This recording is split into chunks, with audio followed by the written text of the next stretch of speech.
Hello students, आज इस video में हम chapter 5 understanding elementary shapes exercise 5.1 से क्वेश्चन नंबर 1, 2 और 3 सोल्व करेंगे। और अगर आपने मेरे चैनल को सब्सक्राइब नहीं किया है तो कर लीजिए। क्वेश्चन नंबर 1 देखिए, what is the disadvantage in comparing line segments by mere observation. तो ये कहा गया है, ये पूछा गया है कि बाय मेयर ऑब्जर्वेशन मतलब सिर्फ ऑब्ज़र्व करने से या फिर सिर्फ देखकर लाइन सेगमेंट्स की कंपैरिजन करने से क्या डिसएडवांटेज होता है, क्या नुकसान होता है। मतलब जब हम सिर्फ ऑब्ज़र्व करके ही ये देखते हैं कि लाइन सेगमेंट्स में से कौन सा लाइन सेगमेंट लॉन्गर है तो उससे नुकसान क्या होता है, उससे क्या डिसएडवांटेज होता है। देखिए, उससे डिसएडवांटेज ये होता है कि हमारे जो जजमेंट है, जो मतलब जो हमारा फैसला, जो हम फैसला लेते हैं उसमें इनएक्यूरेसी आ सकती है, उसमें जो गलतियों की संभावना हो सकती है। अब जैसे कि यहाँ पर ये दो लाइन सेगमेंट्स हैं, लाइन सेगमेंट ए बी और लाइन सेगमेंट सी डी। अब अगर हमें सिर्फ ऑब्ज़र्व करके ही इन दोनों लाइन सेगमेंट्स की कंपैरिजन करनी हो कि भाई इन दोनों लाइन सेगमेंट में कौन सा लाइन सेगमेंट लॉन्गर है, तो हमारा ऑब्जर्वेशन जो है रोंग हो सकता है, क्योंकि हम सिर्फ देखकर ही नहीं बता सकते कि भाई इन दोनों लाइन सेगमेंट्स में से कौन सा लाइन सेगमेंट लॉन्गर है, क्योंकि हमें तो देखकर ये लगभग सेम ही लग रहे हैं, पर ये ज़रूरी तो नहीं है ना। तो हमारा जजमेंट जो है इनएक्यूरेट हो सकता है, हमारे जजमेंट में इनएक्यूरेसी हो सकती है, मतलब गलतियाँ हो सकती हैं हमारे जजमेंट में। So answer is the disadvantage in comparing line segments by mere observation is the inaccuracy in judgment.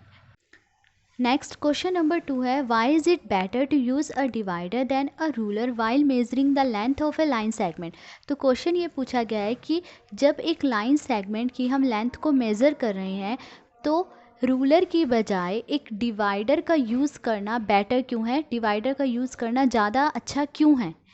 तो देखिए, ऐसा इसलिए है क्योंकि डिवाइडर से जो है हमें एक एक्यूरेट मेज़रमेंट मिल जाता है, मतलब बिल्कुल सही मेज़रमेंट जो है एक डिवाइडर से मिल जाता है।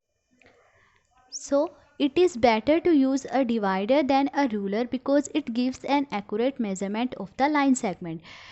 तो रूलर की बजाय डिवाइडर का यूज़ करना ज़्यादा बेटर इसलिए है क्योंकि डिवाइडर जो है एक एक्यूरेट मेज़रमेंट दे देता है लाइन सेगमेंट का। नेक्स्ट थर्ड क्वेश्चन है, ड्रॉ एनी लाइन सेगमेंट से A B, take any point C lying in between A and B, measure the lengths of A B, B C and A C, is A B is equal to A C plus C B. तो सबसे पहले उन्होंने कहा है कि draw any line segment से A B, तो हमें पहले एक लाइन सेगमेंट ड्रॉ करनी है ए बी। सो हमने line segment A B draw कर दिया। नेक्स्ट उन्होंने कहा है take any point C lying in between A and B. अब ये कहा है कि हमें ए और बी के बिटवीन मतलब बीच में एक पॉइंट सी लेना है। तो आप कहीं पर भी ले सकते हैं, चाहे यहाँ कहीं पर भी आप एक पॉइंट सी जो है ए और बी के बिटवीन मतलब बीच में ले सकते हैं। सो मैंने यहाँ पर ये पॉइंट सी ले लिया है। नेक्स्ट उन्होंने बोला है कि measure the lengths of A B, B C and A C. अब हमें A B, B C and A C की लेंथ्स मेज़र करने को कहा है कि इनकी लेंथ्स क्या है। सो मैंने इस लाइन सेगमेंट की लेंथ मेज़र कर ली है, जो जो उन्होंने कहा था मेज़र करने को। तो देखिए, ए बी 7 सेंटीमीटर है, नेक्स्ट ए सी 3 सेंटीमीटर है और सी बी कह लीजिए या बी सी कह लीजिए 4 सेंटीमीटर है। तो मैंने मेज़र कर लिया। आगे बोला है कि is A B is equal to A C plus C B, क्या A B A C plus C B के इक्वल है ये बताना है। तो देखिए, ए बी हमने मेज़र करा कितना है, 7 सेंटीमीटर है। तब देखेंगे हम क्या ए सी प्लस सी बी भी 7 सेंटीमीटर है।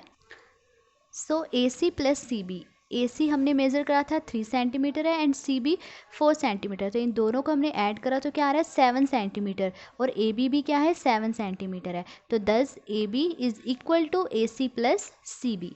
ठीक है, तो ये था क्वेश्चन नंबर 3। आज इस वीडियो में हमने क्वेश्चन नंबर 1, 2 और 3 सोल्व करा। अगर आपको वीडियो अच्छी लगी हो तो please like, share and subscribe. Thank you.